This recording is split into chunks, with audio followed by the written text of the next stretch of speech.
سنو اور دل کے کانوں سے سنو، اور خاص طور پر میری بہنوں اور بچیوں خاص طور پر سنو، یہ باعزید بستامی اتنے بلند مقام تک کیسے پہنچے؟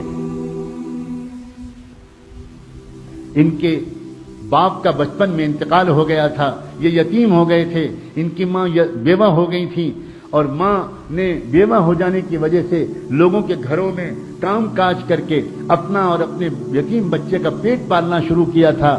جب بچہ بڑا ہونے لگا تو یہ ماں ڈرنے لگی کہ اب میرا بچہ بڑا ہو رہا ہے، گلیوں میں کھیل رہا ہے، یہ غلط سنت لڑکوں کا ساتھ ہوگا، میرا بچہ بگڑ جائے گا، میں کیا کروں؟ لوگوں سے مشورہ کیا، لوگوں نے کہا کہ دیکھو ایک مدرسہ ہے، وہاں ایک بہت بڑے شیخ ہیں، وہاں جو بچے پڑھتے ہیں وہ بچے اللہ کے ولی بن جاتے ہیں۔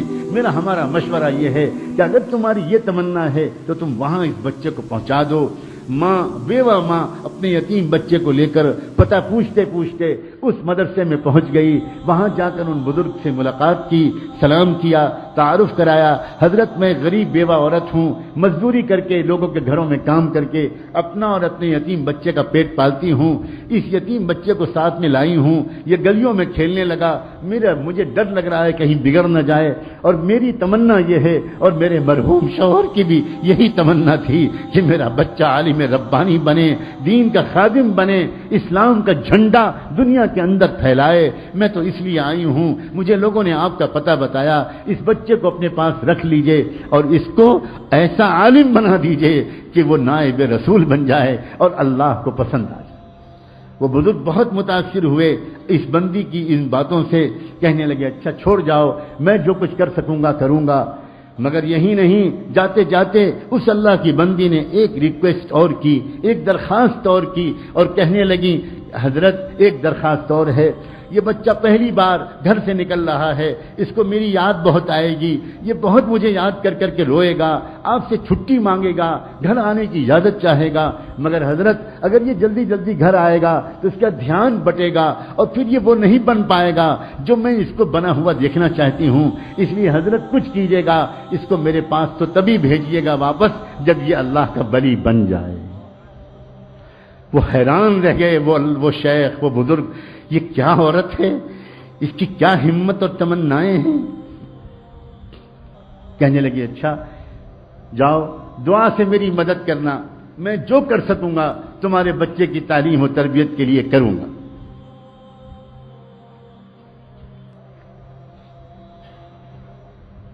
چلی گئی چھوڑ کر، بچے کی تعلیم و تربیت کا سلسلہ شروع ہو گیا۔ بچے نے کچھ مہینے تک بہت صبر سے کام لیا، بالآخر ایک دن بچے نے آ کر اپنے استاد سے کہا کہ استاد جی مجھے اپنی امی کی یاد بہت آ رہی ہے، مجھے ایک دن کی چھٹی دے دیجیے، ایک دن کی چھٹی دے دیجیے، میں گھر چلا جاؤں۔ اب استاد بہت پریشان ہو، اگر اجازت دیتے ہیں، چھٹی دیتے ہیں تو ماں سے کیا گیا وعدہ ٹوٹتا ہے، اور اگر چھٹی نہیں دیتے تو اس معصوم بچے کا دل ٹوٹتا ہے، کیا کریں؟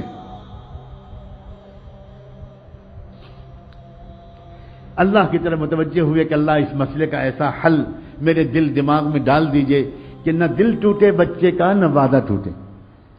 اللہ نے مدد فرمائی، دل میں ایک ترکیب آ گئی، اور کہنے لگے اس بچے سے کہ بیٹا ایک کام کرو، میں تم کو سبق دیتا ہوں، وہ سبق یاد کر کے شام تک سنا دو گے تو میں تم کو چھٹی دے دوں، میں تم کو چھٹی دے دوں۔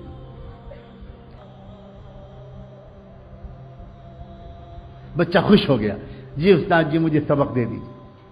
استاد نے سبق دیا، اور جان بوجھ کر اتنا سبق دے دیا کہ وہ شام تک یاد ہی نہ ہو پائے۔ ماں سے وعدہ کر چکے تھے، اب جو سبق دیا بچہ سبق لے کے خوش خوش اندر گیا، اب جو اس نے پورے سبق کو دیکھا تو وہ سمجھ گیا کہ یہ شام تک یاد نہیں ہو سکتا، اب میں کیا کروں؟ کیا استاد کے پاس دوبارہ جا کر درخواست کروں کہ سبق کم کر دیجئے؟ سوچنے لگا یہ تو بے ادبی ہو جائے گی، استاد کا فیصلہ نہیں بدلا جاتا، کچھ اور کیا جاتا ہے، کیا کروں؟ گھر جانے کا دل جتنا چاہ رہا ہے، میں اپنے استاد جی کو کیسے بتاؤں؟ وہ تو سمجھتے ہیں کہ میں رات میں تکیے پر رکھ کے سر رکھ کے سو جاتا ہوں، حالانکہ میں کتنی دیر تک منہ چھپا کر روتا رہتا ہوں اپنی امی کی یاد میں یہ میں استاد جی کو کیسے بتاؤں؟ ایک ترکیب ذہن میں آئی، اس نے کتاب کو ادب کے ساتھ رحل پر رکھا اور اللہ سے اب دعا کرنی شروع کی۔ اللہ، اپنے ننھے منھے ہاتھ اٹھائے اور کہنا شروع کیا، اللہ بچپن سے امی یہی کہتی ہیں، یہی کہتی چلی آ رہی تھیں کہ آپ سب کچھ کر سکتے ہیں، آپ کی قدرت سب کچھ ہے، اور استاد بھی روزانہ یہی بات سکھاتے ہیں۔ اللہ آج مجھ یتیم بچے کی دعا قبول کر کے اپنی قدرت کو استعمال کر لیجئے، اللہ شام تک یہ سبق یاد کروا دیجئے۔ اللہ آپ تو آپ کی قدرت کا واسطہ، اللہ آپ جانتے ہیں میں اپنی امی کی یاد میں کتنا تڑپ رہا ہوں، اللہ میرے ٹوٹے دل کو سکون دے دیجئے۔ میرے ابو ہے زندہ ہوتے تو وہ کبھی کبھی آ جاتے، میں ان کو دیکھ لیتا، تسلی ہو جاتی، اب تو وہ بھی نہیں ہے، اور بچوں کے تو اماں ابا آ جاتے ہیں، اللہ میں اکیلا یہاں پڑا ہوں، آپ رحم کر دیجئے۔ میں استاد کے پاس جا کر بے ادبی کا گناہ تو نہیں کرنا چاہتا، لیکن یہ سبق مجھے شام تک یاد دلا دیجئے۔ اللہ آپ تو سورج کو پیدا کرنے والے، آپ تو چاند کو پیدا کرنے والے، آپ تو سورہ رحمان کو اتارنے والے، اتنی قدرت والے، اور آپ اس کے بعد اللہ کر دیجئے، یہ کر دیجئے، اور خوب دعا مانگ کے یقین کے ساتھ کہ اللہ نے میری دعا قبول کر لی ہوگی، سبق یاد کرنے بیٹھا، اور سچا واقعہ ہے تاریخ کا کہ شام تک اس کو پورا سبق یاد ہو گیا۔ اب وہ پہنچا اپنے استاد کے پاس، استاد جی سبق سن لیجئے۔ استاد کو یقین تھا، سوال ہی نہیں پیدا ہوتا کہ پورا سبق یاد ہو جائے۔ سناؤ بیٹا سناؤ۔ اب جو بچے نے سبق سنانا شروع کیا تو استاد حیران رہ گئے، اس طرح اس نے پورا سبق سنا دیا کہ نہ کہیں بھولا نہ کہیں اٹکا۔ استاد سمجھ گئے اس بچے کا معاملہ کچھ خاص ہے، اب میں اس کو نہیں روک سکتا، میں تو وعدہ کر چکا ہوں، جا بیٹا جاؤ۔ بچے نے استاد کے ہاتھ چومے، دعائیں لیں، اور اس کے بعد نکلا، اچھلتا کودتا ہنستا کھیلتا، خوب مسکراتا، گیت گاتا، اور اپنے گھر کی خیالوں میں، امی کی یادوں میں مگن گھر کی طرف روانہ ہو گیا۔ اس طرح جاؤں گا، ایسے آواز دوں گا، ایسے پکاروں گا، امی ڈھونڈے گی، میں چھپ جاؤں گا، پھر پیچھے سے آ کے امی کو پکڑ لوں گا، اب مزہ آئے گا، پھر امی مجھے کھانا کھلائیں گی، پھر امی مجھے اپنے پاس سلائیں گی، کب سے امی کی خوشبو نہیں سوں گی۔ انہی خیالوں میں ایک چھوٹا سا معصوم بچہ کس طرح گھومتا ہوا گیا ہوگا، آپ خود سوچو۔ گھر پہنچا، گھر کا دروازہ بند تھا، امی کوئی جواب نہیں ملا، امی دروازہ کھولیے، کوئی جواب نہیں ملا، زور سے اس نے پھر آواز دی، امی دروازہ کھولیے، تو اندر سے جواب ملا، کون ہے دروازے پر؟ من دق الباب۔ تو بچے نے باہر سے کہا، امی میں آپ کا بایزید ہوں، دروازہ کھولیے۔ تو اندر سے جواب آیا عجیب لہجے میں، کون بایزید؟ یہ والا میرا بایزید نہیں ہو سکتا، میرا بایزید تو تب آئے گا جب اللہ کا ولی بن جائے گا، میرا بایزید تو یہ نہیں ہو سکتا۔ بس بایزید بستامی، وہ بچہ وہیں پہ کھڑا روتا رہا روتا رہا روتا رہا، سمجھ گیا میری امی نہیں چاہتی کہ میں ابھی جاؤں، میرا دھیان بڑھ جائے گا، بہت دیر تک روتا رہا، پھر واپس آ گیا تھا ہنستا ہوا، واپس آیا روتا ہوا، آ کر مدرسے پہنچا، استاد کے پاس پہنچا، سلام کیا، استاد حیران رہ گئے، بیٹا تم کیسے واپس آ گئے، کیا ہوا، خیریت تو ہے؟ اب جو بچے نے اپنی داستان سنانے کے لیے اپنا چہرہ اوپر اٹھایا تو استاد کی نظر پڑی، چہرہ آنسوؤں سے تر تھا، آنکھیں لال تھیں۔ کیا ہوا میرے بیٹے، کیا ہوا، کیا خیریت تو جلدی بتاؤ۔ بیٹے کو گود میں لے لیا، اپنے عمامے کے کنارے سے بچے کے چہرے کے آنسو پوچھے، کیا ہوا کیا؟ بچے نے کہا، استاد جی آپ نے چھٹی دے دی تھی، میں بہت خوش گیا، ہنستا کھیلتا، دروازہ بند ملا، کئی بار پکارنے کے بعد اندر سے جواب آیا، کون ہے دروازے پر؟ میں نے کہا، امی میں آپ کا بایزید ہوں، تو اندر سے جواب ملا، کون بایزید؟ یہ والا میرا بایزید نہیں ہو سکتا، وہ تو تب آئے گا جب وہ کچھ بن جائے گا۔ پھر کیا ہوا؟ میں وہیں کھڑا روتا رہا، بہت دیر روتا رہا، پھر واپس آ گیا۔ اب استاد جی میں گیا تھا کھیلتا ہنستا، آیا ہوں روتا ہوا۔ استاد بھی کمال کے استاد تھے، کہنے لگے، بیٹا ایک بات بتا دو، تم اپنی ماں سے ناراض ہو کر تو نہیں آئے ہو؟ بچے نے کہا، استاد جی میرا دل ٹوٹا بہت ہے، اور میری آنکھیں بہی بہت ہیں، میری آنکھیں بہی بہت ہیں، میں ناراض ہو کر تو نہیں آیا، لیکن میرا دل ٹوٹا بہت ہے۔ لیکن استاد جی اب تو میں آپ سے کہتا ہوں، میں آپ سے ہزار خوشامد کروں، مجھے چھٹی مت دیجیے گا، مجھے گھر نہیں بھیجیے گا، اور بس ایک بات کی آپ سے اور درخواست ہے، مجھے ویسا بنا دیجئے جیسا میری امی چاہتی ہیں، اور ایک اور درخواست ہے، یہ دعا کر دیجئے کہ میری امی بیمار رہنے لگی ہیں، بیوہ ہیں، گھروں میں کام کرتی ہیں، کہیں ان کی زندگی کا چراغ گل نہ ہو جائے، ان کی زندگی میں اتنی برکت ہو کہ وہ مجھے وہ بنا ہوا دیکھ تو لیں جو وہ مجھے بنانے کے لیے اتنی قربانیاں دے رہی ہیں۔ میری امی کی صحت کے لیے اور ان کی زندگی کے لیے دعا کرتے رہیے۔ استاد نے کہا بیٹا میں وعدہ کرتا ہوں میں روز دعا کروں گا۔ پھر بچے کی تعلیم و تربیت کا سلسلہ شروع ہو گیا۔ اے باپو اور میں ماؤں، اے بھائیوں اور اے بہنوں، دل کے کانوں سے سنو، اگلے 16 سال تک یہ بچہ بایزید اپنی ماں کے پاس نہیں گیا۔ 16 سال تک اس نے چھٹی بھی نہیں مانگی، چھٹی بھی نہیں مانگی، ماں بھی انتظار کرتی رہی، بیٹا بھی انتظار کرتا رہا، استاد بھی دعا مانگتے رہے، لیکن پھر کیا ہوا؟ کیا انعام ملا؟ کاش ہم میں سے کوئی آج یہ ہمت کرے، کاش ہم میں سے آج کوئی اللہ تعالیٰ سے اپنے بیٹے کی ولایت کی دعائیں کر لے۔ انعام جانتے ہو کیا ملا؟ سنو، تاریخ میں لکھا ہے، طبقات الاولیاء میں لکھا ہے، نزہۃ الاولیاء میں لکھا ہے، کتنی کتابوں میں یہ واقعات لکھے ہیں کہ بایزید بسطامی کی عمر جب تقریباً 22 سال کی ہو گئی، 22-23 سال کی، یعنی 16 سال گزر چکے تھے اس واقعے کو، تو اس وقت کیا ہوا؟ ایک مرتبہ خواب میں ان کے بزرگ نے حضور پاک صلی اللہ علیہ وسلم کی خواب میں زیارت نصیب ہوئی، انہی استاد کو زیارت نصیب ہوئی۔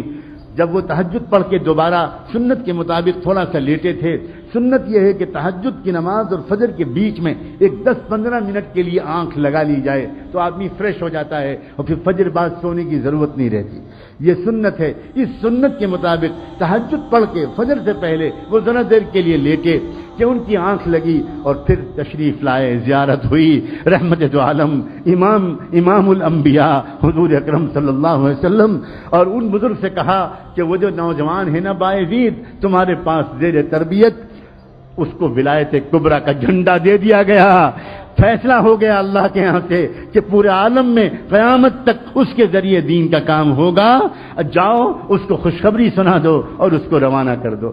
جلدی سے اٹھے، تازہ وضو کیا، اندر گئے، دیکھا وہ لڑکا ابھی نماز پڑھ رہا تھا، پیچھے بیٹھ گئے اور پیچھے بیٹھ کے انتظار کرنے لگے۔ نوجوان جب نماز سے فارغ ہوا بایزید تو پکارا کہ بیٹا ادھر آؤ، قریب بلایا، سینے سے لگایا، پیشانی کو چوما اور کہا یا بایزید تمہاری ماں کی قربانی رنگ لائی، تمہاری بیوہ ماں کی دعائیں قبول ہوئیں، تمہارے باپ کی تمنا پوری ہوئی اور تمہارا مجاہدہ اللہ کے ہاں قبول ہو گیا، جاؤ اب اللہ تم سے دین کا کام لے گا۔ سینے سے لگایا، نور نسبت کو منتقل کیا، اپنا عمامہ اتار کر ان کے سر پر رکھ دیا، کہا جاؤ اب تم سے اللہ دین کا کام لے گا، اب تم کو یہاں ٹھہرنے کی ضرورت نہیں۔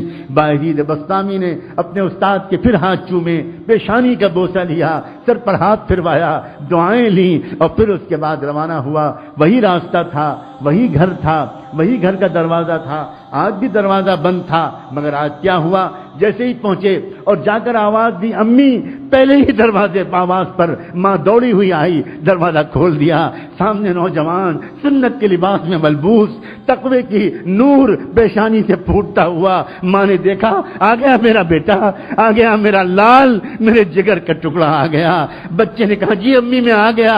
ماں کے قدموں پر بچہ گرنے لگا، ماں نے جلدی سے بچے کو اٹھایا، تھاما، اپنے کلیجے سے لگایا، آؤ بیٹا آؤ، کب سے میں تیرے انتظار میں تھی۔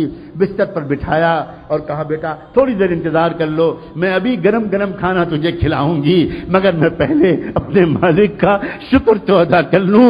پھٹا پرانا بوریا بچھایا اور اس پر ماں نے 2 رکعت نماز کی نیت باندھی اور اس کے بعد اللہ سے کہا اللہ مجھ بیوہ کا شکر قبول کر لیجئے، مجھ ٹوٹے دل والی کا شکر قبول کر لیجئے، آپ نے میری دعا قبول کر لی، میرے مرحوم شوہر کی تمنا کی لاج رکھ لی اور آپ نے میرے بیٹے کو کچھ بنا دیا۔ سلام ہو بایزید بسطامی پر، اور سلام ہو ان سے بھی زیادہ بایزید بسطامی کی ماں پر، اس عظیم والدہ پر، بیوہ عورت پر، اس کی ہمت پر، اس کے ارادے پر اور اس کی ان عظیم تمناؤں پر۔ عورتوں کی تمنائیں جب درست ہوتی ہیں تو امت کو باعزید بسطامی ملا کرتے ہیں، امام بخاری ملا کرتے ہیں، ابو حنیفہ و شافعی ملا کرتے ہیں، امام مالک ملا کرتے ہیں، عبد القادر جیلانی ملا کرتے ہیں، معین الدین چشتی ملا کرتے ہیں، مولانا محمد قاسم نانوتوی ملا کرتے ہیں، مولانا محمد الیاس اور مولانا رشید احمد گنگوئی ملا کرتے ہیں، اور نہ جانے کیسے کیسے عظیم اسلام کے سپوت ملا کرتے ہیں۔ اور جب عورتوں کی تمنائیں گندی ہو جاتی ہیں، ناپاک ہو جاتی ہیں، ناچنے گانا، ٹی وی دیکھنا، میوزک سننا، وقت کو ضائع کرنا، فیشن کرنا، فضول خرچے کرنا، تو امت کو ناچنے گانے والے ملتے ہیں، پورنوگرافی کرنے والے ملتے ہیں، بے حیائی کرنے والے ملتے ہیں، لڑکیوں کو چھیڑنے والے ملتے ہیں، گندی فلمیں دیکھنے والے ملتے ہیں۔ میرا بس چلے تو میں خانہ کعبہ کے سامنے کھڑے ہو کر پوری امت کی عورتوں سے ہاتھ جوڑ کر بھیک مانگوں، اس امت کے مستقبل پر رحم کھاؤ، اپنی تمناؤں کو ٹھیک کر لو۔ امت تنگ آ گئی ہے بے حیا نوجوانوں سے، امت تنگ آ گئی ہے گندے اور ناپاک نوجوانوں سے۔ امت کو پھر ضرورت ہے عبد القادر جیلانی کی، امت کو پھر ضرورت ہے مجدد الف ثانی کی، امت کو پھر ضرورت ہے عبد القادر جیلانی کی، امت کو پھر ضرورت ہے شاہ ولی اللہ کی، امت کو پھر ضرورت ہے باعزید بسطامی کی، اور امت کو پھر ضرورت ہے اسلام کے سچے خادموں کی۔ اور اے ماں، تم ہی ہو جو اسلام کو امت کو یہ تحفہ دے سکتی ہو، یہ مردوں کے بس کی بات نہیں ہے۔ تم ہو جو اپنی پیٹ میں 9 مہینے اس بچے کو رکھتی ہو، اور پیٹ میں جو رکھتی ہو تو یاد رکھنا ان دنوں میں تمہارے دل میں جو تمنائیں ہوتی ہیں وہی بچے کی تمنا بنتی ہے۔ تم پیٹ میں رکھتی ہو، تمہاری تمنائیں اس میں زیادہ منتقل ہوتی ہیں۔ تمہارا کردار، تمہاری سیرت، تمہارے ولولے، تمہارے عزائم، اسلام کے ساتھ بے وفائی چھوڑ دو، اسلام کے ساتھ وفاداری اختیار کر لو۔ اسلام ڈھونڈ رہا ہے، ہزاروں میل کے فاصلے پر کوئی ایک وفادار امتی نہیں مل پا رہا اسلام کو۔ سب نے چھوڑ دیا اسلام کو اکیلا، سب لگ گئے کاروبار میں، سب لگ گئے پیسہ کمانے میں، سب لگ گئے شہوتیں پورے کرنے میں، سب لگ گئے فیشن پرستی میں۔ اسلام یتیم بچے کی طرح دھکے کھا رہا ہے، دھکے کھا رہا ہے۔ أرأيت الذي يكذب بالدين فذلك الذي يدعو اليتيم فذلك الذي يدعو اليتيم۔ تم نے دیکھا ہے اس کو جو دین کو جھٹلاتا ہو؟ وہ کون ہے؟ دین کو جھٹلانے والے کو صرف مندروں میں تلاش مت کرو، دین کو جھٹلانے والے کو صرف چرچوں میں تلاش مت کرو، ہم تم کو بتاتے ہیں دین کو جھٹلانے والا کون ہے۔ فذلك الذي يدعو اليتيم، وہی ہے جو یتیم بچے کو دھکا دیتا ہے۔ آج تو محمد کا دین یتیم ہو گیا، اللہ کے رسول کا دین یتیم ہو گیا، اور ہم اس دین کو یتیم بنا کر گھر سے دھکے دے کے نکال رہے ہیں۔ شادی کے موقع پر اس دین کو نکال دیا جاتا ہے، سنتوں کو نکال دیا جاتا ہے۔ جس شادی کے موقع پر گھر میں صفائی کرنے والی بھنگن کو بھی راضی کیا جاتا ہے، کام کرنے والی کو بھی راضی کیا جاتا ہے، دھوبی اور دھوبن کو بھی راضی کیا جاتا ہے، اس شادی کے موقع پر اللہ اور اللہ کے رسول کو ناراض کر دیا جاتا ہے۔ توبہ کرو اللہ کے بندو، توبہ کرو، توبہ کرو، توبہ کرو، معافی مانگو، معافی مانگو۔ ہماری تمنائیں گندی ہو گئیں، تمنائیں پہلے گندی ہوئیں پھر آنکھیں گندی ہوئیں، تمنائیں پہلے گندی ہوئیں پھر کان گندے ہوئے، تمنائیں پہلے گندی ہوئیں پھر زبان گندی ہوئی، تمنائیں پہلے گندی ہوئی پھر شرم گاہیں گندی ہوئیں، تمنائیں پہلے گندی ہوئی پھر ہاتھ پیر گندے ہوئے، تمنائیں پہلے گندی ہوئی پھر پیٹ گندے ہوئے۔ تمناؤں کو پاک کرنا سب سے پہلا کام۔ تمنا پاک کی تھی فرعون کی بیوی نے، تو اللہ نے اس کو ساری دنیا کے ایمان والوں کے لیے آئیڈیل بنا دی۔ تمنا پاک کی تھی ایک عمران علیہ السلام کی بیوہ نے، تو اللہ نے ان کے ذریعے سے امت کو 2 نبی عطا فرمائے۔ پہلے امت کی پاکیزہ تمناؤں کے نتیجے میں نبی ملا کرتے تھے، اور اب محمد الرسول اللہ پر نبوت کے سلسلے کو مکمل کر دینے کے بعد اب امت کو ان پاکیزہ تمناؤں کے نتیجے میں اولیاء ملا کرتے تھے۔ کیا ہم اس دور میں آ گئے ہیں کہ اب ولی بھی ملنا بند ہو گئے، بند ہو گئے، بند ہو گئے؟ اللہ، آپ کے خزانے میں تو کوئی کمی نہیں، آپ نہیں بدلے، ہم بدل گئے، ہم بدل گئے۔ ایک شیطان صفت ماں باپ کی اولاد کیسے ولی بن جائے گی؟ کیسے ولی بن جائے گی؟ ماں باپ تہجد نہیں پڑھتے، بچے فرض نماز کیسے پڑھیں؟ ماں باپ راتوں کے تنہائیوں میں نہیں روتے، بچے کیوں آخر اپنی جوانی کی انرجی کو فحاشی کے اڈوں میں برباد نہیں کریں؟ اے میرے عزیز نوجوانوں، تم محمد مصطفیٰ کے امیدوں کا مرکز ہو۔